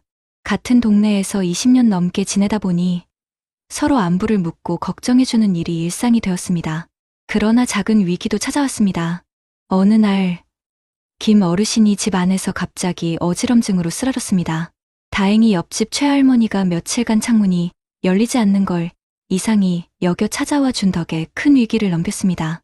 아저씨, 괜찮으세요? 병원 빨리 가셔야겠네. 그 말에 정신이 아득한 와중에도 그는 내다 이웃 덕에 살았구나라는 생각이 스쳤습니다. 이 사건은 오히려 그의 확신을 굳혀주었습니다. 사람은 결국 사람 사이에서 살아야 하는 거야. 나는 옳은 선택을 했어. 그날 이후 그는 더욱 이웃과의 관계를 소중히 여겼습니다. 이웃이 곧 그의 보험이자 진짜 안전망이라는 걸 몸으로 체감했기 때문입니다. 시간은 흘러 김영호 어르신의 노후는 어느덧 5해가 지났습니다. 그러나 인생은 언제나 순탄치 않았습니다. 2025년 여름, 대한민국 전체를 덮친 고물가의 파도는 어르신의 삶에도 스며들었습니다. 채소값이 치솟고 전기세와 가스비도 연이어 올랐습니다. 동네 시장 상인들도 한숨을 쉬며 말했습니다. 김 어르신, 배추 한 포기에 10,000원이 넘었어요. 저도 어쩔 수가 없네요. 어르신은 씁쓸했지만 한 달 생활비를 꼼꼼히 계산하며 버텼습니다. 다행히 관리비는 여전히 7만 원 선을 유지하고 있었고 연금 190만 원이 꾸준히 들어와 가계부의 균형을 맞출 수 있었습니다. 새 아파트였다면 벌써 대출의 이자에 허덕이고 있었겠지. 그는 속으로 안도했습니다. 하지만 진짜 시험은 건강에서 찾아왔습니다. 어느 겨울 새벽, 어르신은 갑작스런 가슴 통증으로 쓰러졌습니다. 아내가 놀라 소리를 지르자 맞은편 사는 이웃이 달려와 119를 불렀습니다. 불과 10분 만에 도착한 구급차 덕분에 어르신은 가까운 대학병원 응급실로 옮겨질 수 있었습니다. 침대에 누운 어르신은 희미한 의식 속에서 이웃의 손을 꼭 잡고 있었습니다. 아저씨, 정신 차리세요. 곧 괜찮아질 거예요. 그 따뜻한 손길은 돈으로 살 수 없는 안도감이었습니다. 며칠 후, 그는 퇴원하며 아내에게 말했습니다. 여보, 우리가 여기 남길 정말 잘했어. 병원이 가까워서 목숨 건진 거야. 그리고 이웃이 있어서 내가 살아난 거지. 그 후 어르신은 삶을 다시 바라보기 시작했습니다. 병원비와 약값은 결코 적지 않았습니다. 매달 수십만 원이 빠져나갔지만 관리비와 대출 부담이 없었기에 감당할 수 있었습니다. 아내는 남편의 회복을 기원하며 작은 텃밭을 가꾸기 시작했습니다. 베란다 화분에는 상추와 깨잎이 싱그럽게 자랐고 어르신은 아침마다 물을 주며 하루를 열었습니다. 이 작은 쌈 채소가 우리 삶을 풍족하게 만드는구나. 그는 소소한 행복 속에서 인생의 참맛을 다시 느꼈습니다. 이웃과의 관계도 더욱 깊어졌습니다. 동네 경로당에 가면 같은 세대 친구들이 모여 함께 바둑을 두고 건강을 걱정하며 안부를 묻습니다.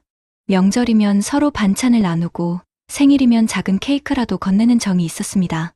어느 날 동네 잔치에서 김 어르신은 마이크를 잡고 이렇게 말했습니다. 여러분, 저는 새 아파트의 화려함보다 오래된 집의 따뜻함을 택했습니다. 덕분에 지금 이렇게 살아있고 여러분과 웃고 떠들 수 있습니다. 그 말에 모인 이웃들은 박수를 보냈습니다. 그러나 세월은 누구에게나 공평했습니다. 아내가 허리 수술을 받게 되었고 집안에 병원 서류가 쌓였습니다. 경제적으로도 여전히 빡빡했습니다. 하지만 그는 불안하지 않았습니다. 우린 빚이 없으니 설사 생활이 빠듯해도 버틸 수 있어. 아내의 손을 꼭 잡고 건넨 말은 진심이었습니다. 이제 김영호 어르신의 하루는 단순했습니다. 아침 햇살을 받으며 베란다에 앉아 차를 마시고 점심 무렵엔 시장에 들러 장을 보았습니다. 저녁이면 이웃과 마주 앉아 국물 한 그릇을 나누며 담소를 나누었습니다. 그는 종종 생각했습니다. 만약 그때 자식들 말만 듣고 새 아파트로 갔다면 지금쯤 나는 외로움과 빚 속에서 허덕이고 있었을 거야. 김 어르신의 선택은 단순히 집값 문제가 아니었습니다. 그것은 삶의 방식이었습니다. 화려함 대신 실속을, 체면 대신 안정을, 고립 대신 관계를 택한 결과였습니다. 그는 깨달았습니다. 집은 단순한 벽과 천장이 아니야. 집은 나를 지켜주는 울타리고 내 삶을 담아내는 그릇이야. 그리고 그 그릇 안에 가장 중요한 건 따뜻한 사람들의 온기였어. 시청자 여러분, 김영호 어르신의 이야기가 남일 같으신가요? 우리가 지금 어떤 집을 선택하느냐에 따라 노후의 얼굴은 전혀 달라질 수 있습니다. 비싼 관리비에 시달리며 외로운 삶을 살 것인가, 아니면 소박하지만 따뜻한 관계 속에서 살아갈 것인가. 그 선택은 결국 우리의 몫입니다. 이렇게 김영호 어르신은 정반대의 선택으로 불안이 아닌 평온, 고립이 아닌 온기를 품은 노후를 살고 있습니다. 여러분은 어떤 선택을 하시겠습니까? 여러분, 그렇다면 지금 제가 말씀드린 사례가 단순히 한 사람의 이야기에만 머무는 걸까요? 아닙니다. 실제로 통계와 연구 결과를 들여다보면 우리가 어떤 집에서 어떤 환경 속에서 노후를 보내느냐가 삶의 질에 큰 차이를 만든다는 게 분명히 드러납니다. 먼저 국내 통계를 살펴보면 통계청 고령자 통계 2024에 따르면 우리나라 65세 이상 노인의 약 43%가 아파트에 거주하고 있고 그중 절반 가까이가 신축이 아닌 20년 이상 된 구축 아파트에 살고 있다고 합니다. 특히 이 수치는 단순히 주택 노후화의 문제가 아니라 고령층이 생활비를 고려해 선택한 결과라는 점에서 의미가 있습니다.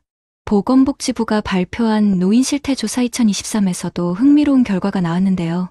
60세 이상 어르신들에게 주거에서 가장 중요한 요소가 무엇인가라고 물었을 때 무려 1순위가 병원과 시장 같은 생활 편의 시설의 접근성이었습니다. 집의 크기나 외관보다 얼마나 가까이에 필요한 것이 있느냐를 훨씬 더 중요하게 생각한 것이죠. 실제로 조사에 따르면 도보 10분 내 병원이 있는 지역에 거주하는 고령층은 그렇지 않은 경우보다 우울증 발생률이 약 30% 낮게 나타났다고 합니다. 이는 단순히 심리적인 안도감 때문이 아니라 건강 문제 발생 시 빠르게 대응할 수 있다는 현실적인 차이 때문입니다. 또 한 가지 눈여겨볼 부분은 주거비 부담입니다. 국토연구원이 2023년에 발표한 고령층 주거복지 연구에 따르면 신축 아파트 거주 고령층의 월 평균 관리비는 평균 15만 2천 원, 구축 아파트 거주 고령층은 8만 원대로 집계되었습니다. 단순히 월 7만 원 차이 같지만 10년 누적하면 840만 원, 20년이면 1600만 원이 넘는 차이가 발생하는 셈입니다. 노년층의 소득 구조를 고려하면 이 수치는 결코 작은 금액이 아닙니다. 보건사회연구원 조사에서도 은퇴 이후 가계 지출에서 관리비와 의료비가 차지하는 비중이 가장 크게 증가한다는 결과가 나왔습니다. 다시 말해 신축 아파트의 화려한 시설이 주는 만족감은 시간이 지날수록 줄어들지만 매달 나가는 고정비용의 압박은 점점 더 커져 노후 생활을 불안하게 만든다는 것입니다. 국내뿐만 아니라 해외에서도 유사한 연구 결과들이 있습니다.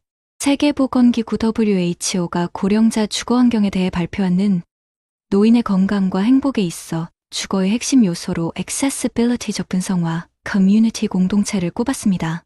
즉, 가까운 거리에 의료상업시설이 있는 것, 그리고 오랜 이웃과 교류하며 살아가는 것이 신체적 정신적 건강을 동시에 지켜준다는 결론이었습니다.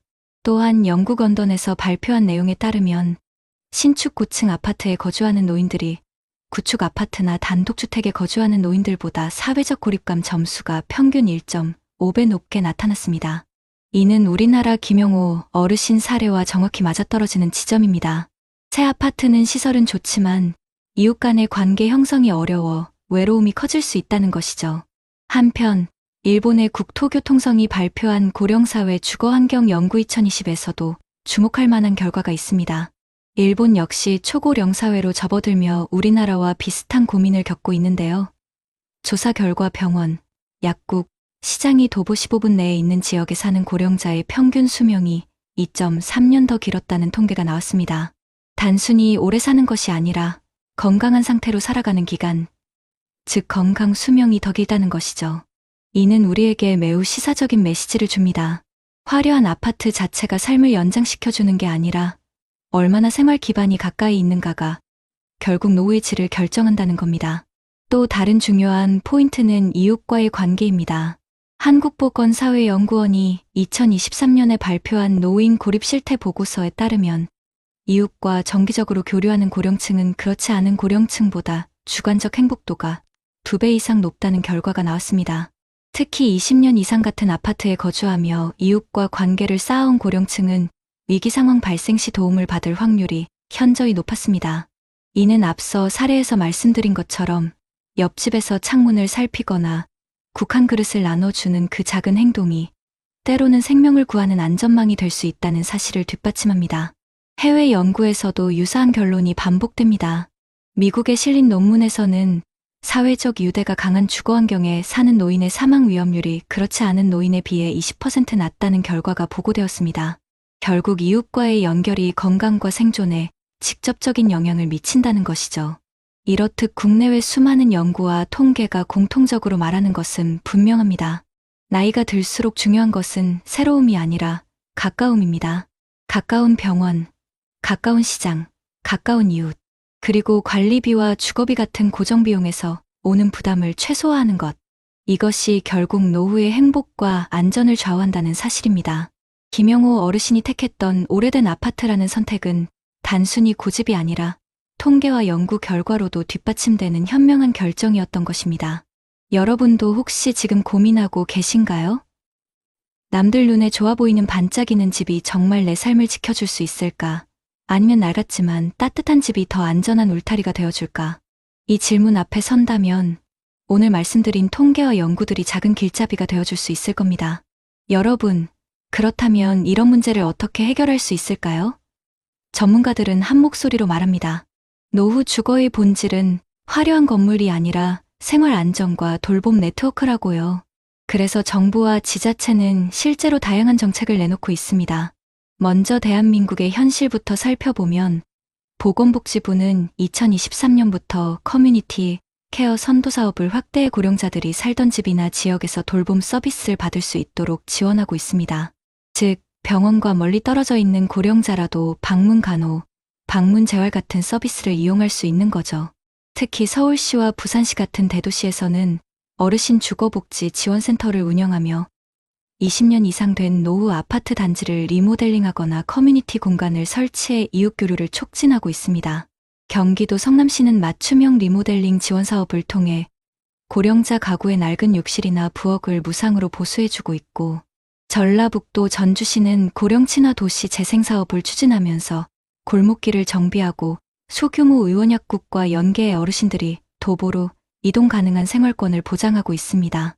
통계청이 발표한 자료에 따르면 이런 사업을 경험한 지역 주민들의 만족도가 평균 80% 이상으로 나타났습니다. 또 한편으로 국토교통부는 주거급여 개선 사업을 통해 소득이 낮은 고령층 가구의 임대료를 지원하고 있는데, 실제로 이 제도를 통해 수도권에서 신축 대신 오래된 아파트를 안정적으로 유지하는 사례가 늘고 있습니다. 지자체별로는 서울 강북구에서 시행하는 찾아가는 돌봄 서비스, 대구시의 노후 주거지 안전 점검 지원, 광주 북구의 마을 주치의 제도 등이 대표적입니다. 이런 제도들은 단순히 집을 유지하는 것에서 끝나지 않고 생활권 내에서 안전과 건강을 지켜주는 장치 역할을 하고 있습니다. 해외에서도 유사한 문제를 해결하기 위한 정책이 이미 시행 중인데요. 일본은 고령자 주거 안정법을 통해 65세 이상 고령자가 임대주택 계약을 할 때 보증인을 요구하지 못하도록 막고, 대신 지방자치단체가 보증기관 역할을 맡아 안정적인 거주를 보장합니다. 이는 우리나라의 전세보증금 문제와 유사한 맥락에서 고령층의 주거 불안을 막는 제도입니다. 독일은 세대 혼합형 주거 단지 정책을 통해 젊은 세대와 노년 세대가 같은 단지에서 살면서 돌봄과 교류가 자연스럽게 일어나도록 지원하고 있습니다.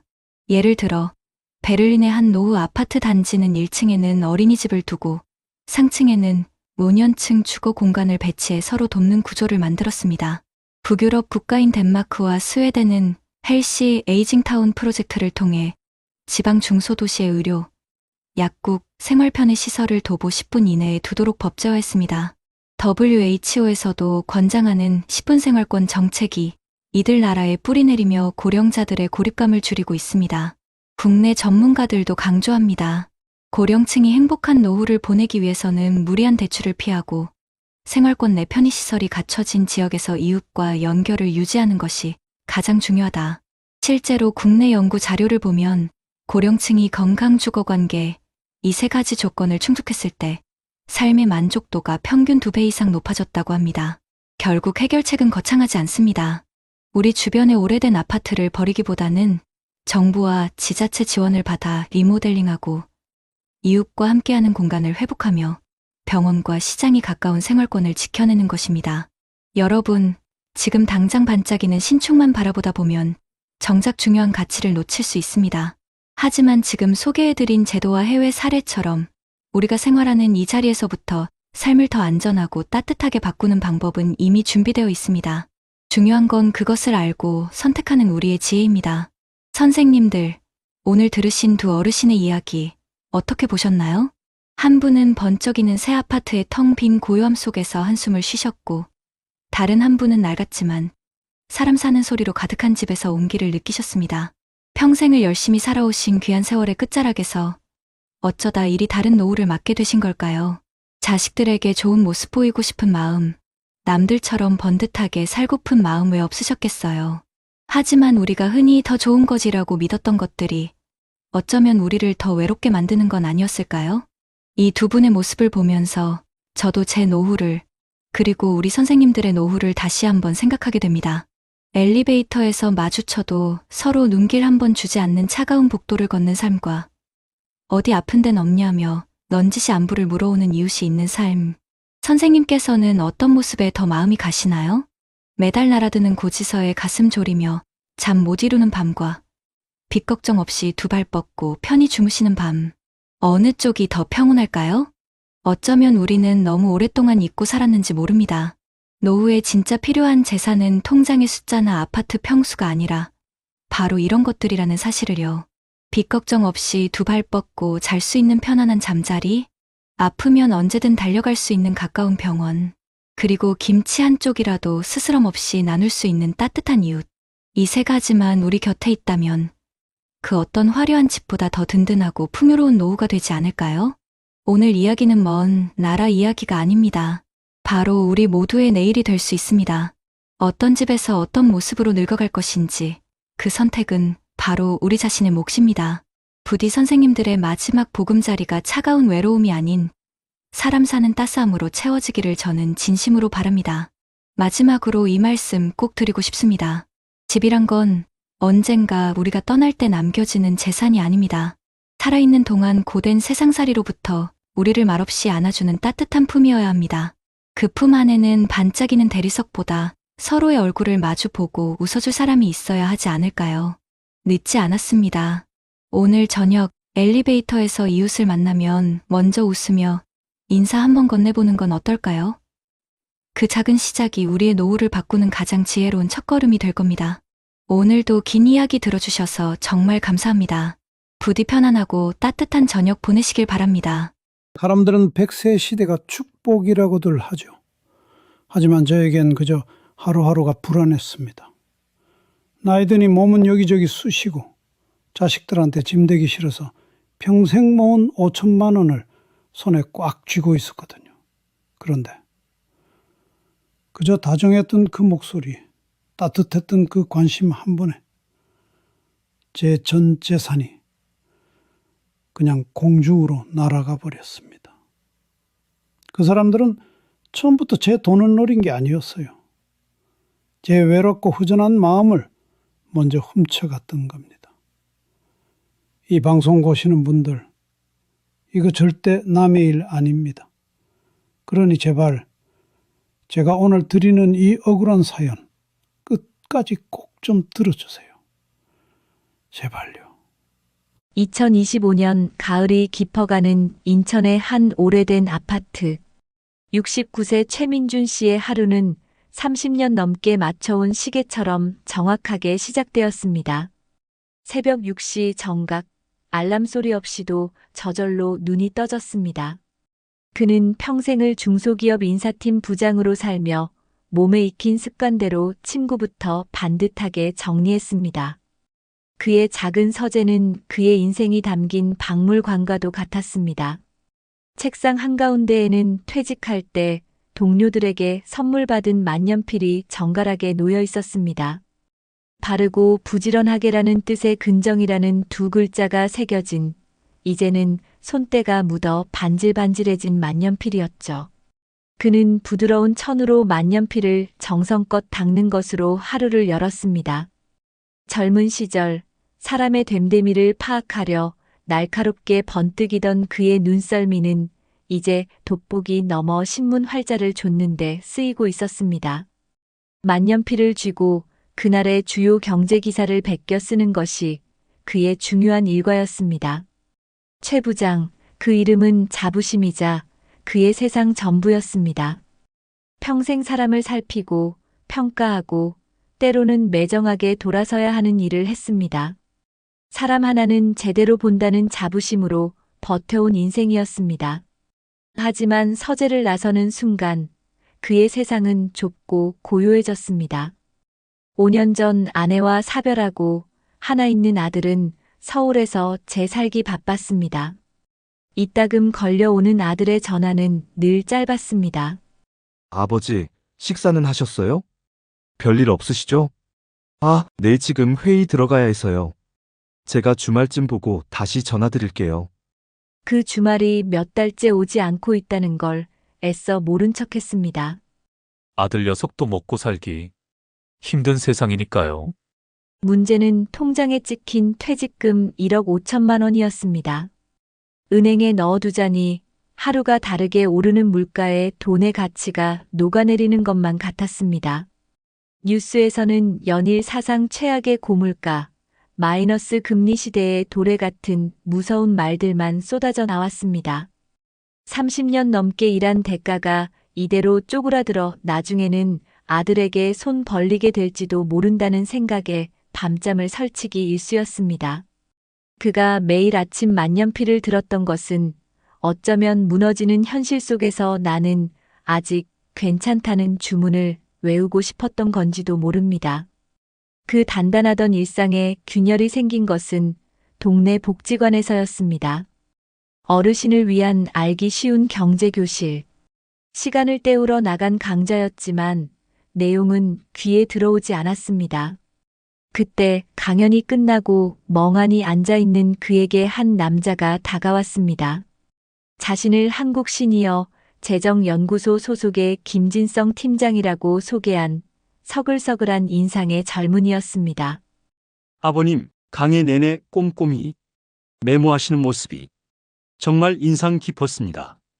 저희 아버지께서 교직에 계셨는데 아버님의 모습과 참 많이 닮으셨어요. 혹시 실례가 안 된다면 따뜻한 차 한 잔 대접해도 되겠습니까?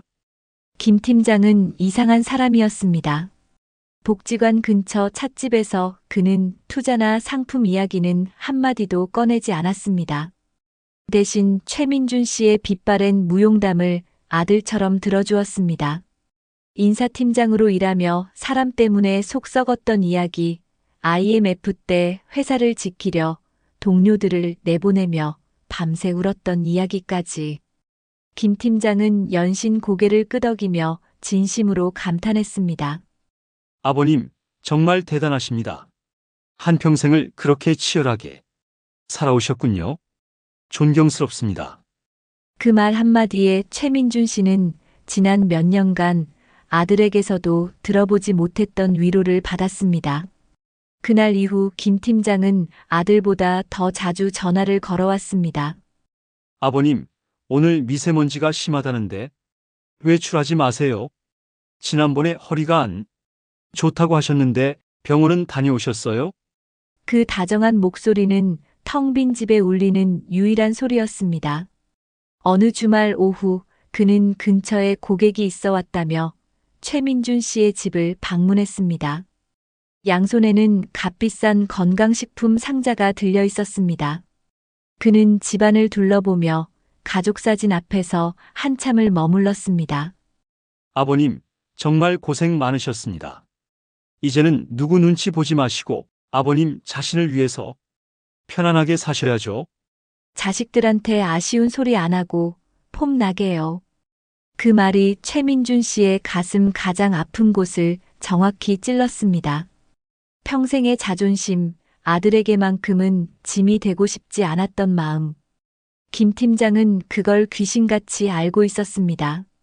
그날 그는 처음으로 특별한 정보라며 서류 가방을 열었습니다. 아주 조심스럽고 은밀하게. 아버님, 이건 저희 연구소에서 최우수 고객님들께만 드리는 비공개 정보입니다. 정부가 신성장 동력으로 지정한 해상풍력에너지 관련 기업이 있는데 아직 상장 전이라 하는 사람만 투자할 수 있습니다. 원금은 저희가 100% 보증하고요. 은행 이자는 비교할 수도 없습니다. 저희 아버지도 작년에 이걸로 재미 보시고 올해는 해외여행 보내드렸습니다. 알아들을 수 없는 영어와 복잡한 도표로 가득한 자료였지만 최민준 씨의 눈에는 자신을 아버님이라 부르며 걱정해주는 김 팀장의 믿음직한 얼굴만 보였습니다. 평생 사람을 의심하는 게 일이었던 인사부장의 감은 완전히 녹슬어버렸습니다. 통장 잔고가 사라지는 공포보다 이 다정한 관심을 잃게 될지도 모른다는 외로움이 더 크게 다가왔습니다. 그날 밤 그는 잠 못 이루고 서재 책상에 앉아 낡은 만년필만 하염없이 만지작거렸습니다. 근정, 바르고 부지런하게 살아온 인생, 그 마무리를 폼나게 하고 싶었습니다. 김 팀장의 제안이 그 마지막 기회처럼 보였습니다. 다음 날 아침 그는 떨리는 손으로 전화기를 들었습니다. 김 팀장, 나 한번 믿어보기로 했네.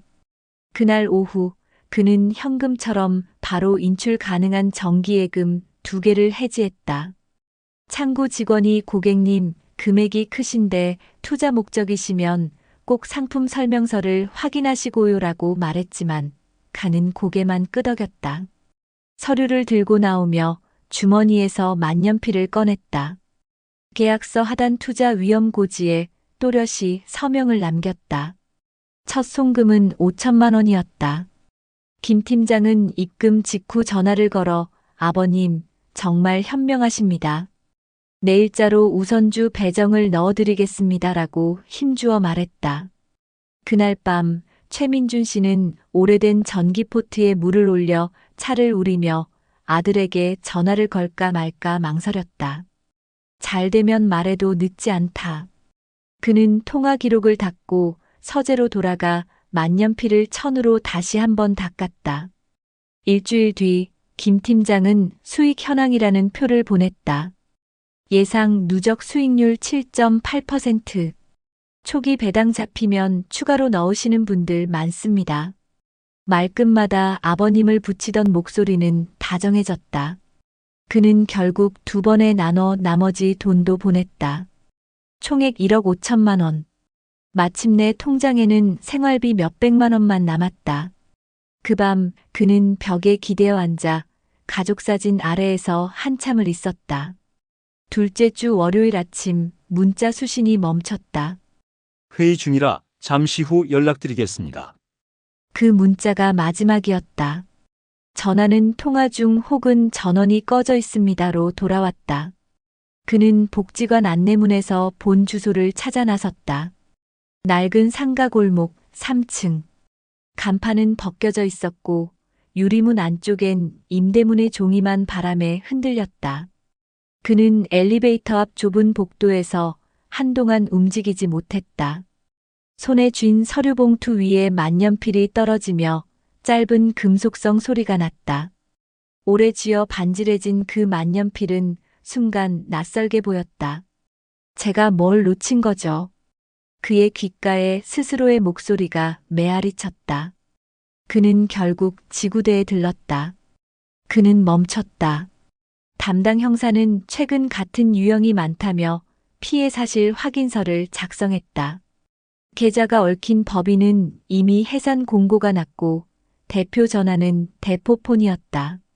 접근 방식이 교묘합니다. 복지관광좌병원 대기실 등에서 상호작용을 쌓고 가족 호칭으로 신뢰를 확보하죠.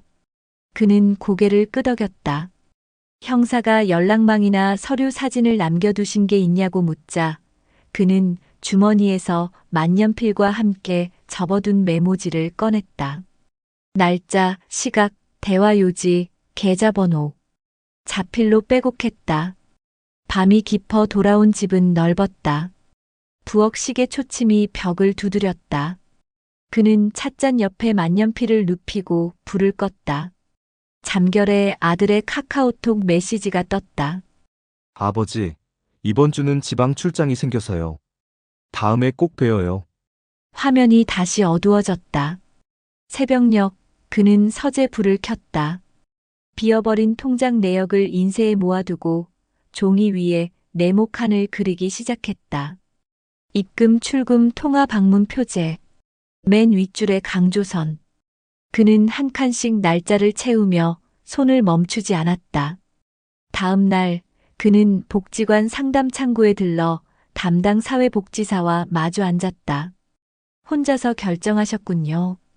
조심스러운 말이었다. 그는 고개를 끄덕였다. 누가 내 이야기를 이렇게 길게 들어준 게 얼마만인지 몰라요. 그의 목소리는 낮았지만 분명했다. 사회복지사는 일정표를 꺼내 경로당 바둑 모임, 건강체조, 뉴스 읽기 소모임을 표시했다. 같이 가보실래요? 그는 바로 답하지 못했다. 만년필을 돌리다 멈추며 조용히 말했다. 가보겠습니다. 경로당 첫날 그는 바둑판 앞에서 손을 떨었다. 맞은편 노인은 처음이면 누구나 떤다고 웃었다. 대국이 끝나자 누군가 물었다. 요즘 뉴스 어렵지요? 그는 웃으며 답했다. 그래도 표로 정리하면 또렷해집니다.